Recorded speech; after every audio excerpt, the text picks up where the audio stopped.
22 तारीख को जिस तरह कांग्रेस पार्टी ने राष्ट्रीय नेतृत्व के आह्वान पर पूरे देश में ईडी के मुख्यालयों पर प्रदर्शन किया और जिस तरह देहरादून जिले की जिम्मेदारी भीड़ लाने की मेरे जिम्मे प्रदेश के अध्यक्ष कर्नल मेहरा जी ने दी थी, तो ऋषिकेश डोयाला से और जिस तरह एक सफल घेराव का कार्यक्रम हमारा हुआ और जिस तरह मैंने तीखा हमला ईडी के खिलाफ और खोला, उससे निश्चित रूप से बदले की भावना से भारतीय जनता पार्टी कहीं न कहीं बैकफुट पे आई, केंद्र सरकार और प्रदेश सरकार बैकफुट पे आई और उससे ईडी का दुरुपयोग फिर शुरू हो गया। क्योंकि सीबीआई की जांच के आदेश तो हाईकोर्ट के आदेश पे हुए, लेकिन वहां ईडी कहां से आ गई। और चलो अधिकारियों के लेवल पे माना कोई गड़बड़ हुई हो, क्योंकि किशन चंद के समय में टोटली 2 करोड़ कुछ पेमेंट हुआ है, चाहे पाखरो टाइगर सफारी हो चाहे टोटल डिवीजन में, केवल पाखरो टाइगर सफारी में नहीं, और पाखरो टाइगर सफारी में तो और ही कम पेमेंट हुआ है और काम अधिक हुआ है। तो सीबीआई की जांच तो ठीक है, लेकिन ईडी कहां से आ गई और फिर मंत्री कहां से आ गया, क्योंकि मंत्री के लेवल पर न पेड़ छपान का काम होता है, न मंत्री के लेवल पर कंस्ट्रक्शन का काम होता है, सीमेंट कितना मिल रहा है ये मंत्री का काम थोड़ी है। इतनी व्यवस्था है, इतने लोग, बड़ी फौज है आईपीएस अफसर की, ये उनकी जिम्मेदारी है। भाई रेंजर है, डिप्टी रेंजर है, फॉरेस्टर है, फॉरेस्ट गार्ड है, फॉरेस्टर है, डिप्टी रेंजर है, एसडीओ है, डीएफओ है, डायरेक्टर है, चीफ वाइल्ड लाइफ वार्डन है, फिर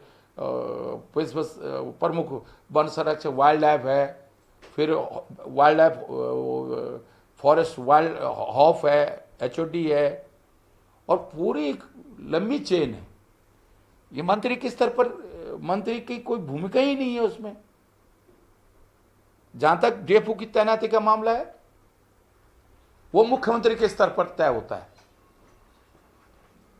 कई बार। और मैं आज आपको तो उत्तर प्रदेश से लेकर उत्तराखंड तक, और मैंने सीबीआई को भी वही तथ्य दिए और मैंने ईडी को भी वही दिया है, यूपी से लेकर उत्तराखंड तक केवल मेरे फॉरेस्ट मंत्री रहते नहीं, दिनेश अग्रवाल, नवप्रभा जी, या उत्तर प्रदेश में कोई मंत्री हो, सिविल बोर्ड की सिफारिशों को अधिकतर समय में मुख्यमंत्री के द्वारा नहीं माना गया। आईपीएस और आईएएस के लिए क्या सिविल बोर्ड की सिफारिशें मानी जाती हैं? नियम तो उनके लिए भी है। मुख्यमंत्री जब चाहते हैं आईएएस के ट्रांसफर कर लेते हैं, जब चाहते हैं आईपीएस के ट्रांसफर कर लेते हैं, क्योंकि जो कार्य विभाजन है वो सेंट्रल सर्विसेज आईएएस, आईपीएस और आईएफएस मुख्यमंत्री के अधीन है। उसमें मंत्री की कोई भूमिका नहीं है, मंत्री केवल रिकमेंडेशन की भूमिका है। और किशन चंद को अगर बेकार अधिकारी था तो 2017 में सिविल बोर्ड ने, प्रमुख वन संरक्षक हॉप ने भी और सिविल बोर्ड ने भी लेस्डोन में डेफो की सिफारिश की थी, और मैंने भी सिविल बोर्ड के निर्णय को रिकमेंडेशन करके मुख्यमंत्री को भेज दिया था। उस समय मुख्यमंत्री ने किशन चंद को नहीं किया, बाकी सारे अधिकारियों को कर दिया, 2 अधिकारियों को नहीं किया, जिसमें किशन चंद को नहीं किया। तो वो तो क्योंकि मुख्यमंत्री अभिभाषण है। जब किशन चंद को कालागढ़ डिवीजन में तैनात किया गया तो मुख्यमंत्री ने फाइल मेरी यहां से नहीं गई, मुख्यमंत्री के यहां लिस्ट तैयार थी, मुख्यमंत्री ने मुझे बुलाया, बस जेब में मोड़ लेके तो जाऊंगा नहीं।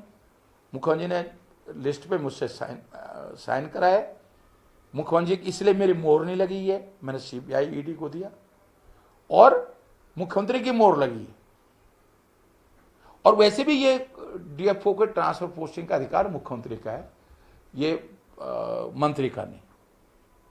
तो ये सिर्फ 2 फाइल है। एक फाइल जो वित्तीय स्वीकृति की आती है, उसमें रेंजर से लेकर एसडीओ से लेकर डीएफओ से लेकर पूरी प्रोसेस होते हुए समीक्षा अधिकारी से लेकर अनुभाग अधिकारी, joint secretary, under secretary, joint secretary, additional secretary, secretary, principal secretary, वित्त में भी नीचे से ऊपर तक, टीएससी, और टीएससी से फिर वित्त वापस, वित्त से फिर वन विभाग वापस, फिर मंत्री के पास फाइल आती है और तब स्वीकृति जियो जारी होता है। और इसमें सबसे बड़ी बात है कि फॉरेस्ट नियमों का पालन हो रहा है नहीं हो रहा है, इसको देखने के लिए वन विभाग में एक आईएफएस अफसर एडिशनल सेक्रेटरी होता है, जिसमें हम उस समय जो पाखरो टाइगर सफारी स्वीकृत हुई तो निया वर्मा जो आईएफएस सीनियर आईएफएस अफसर कंजर्वेटर लेवल का अधिकारी है, वो एडिशनल सेक्रेटरी थी।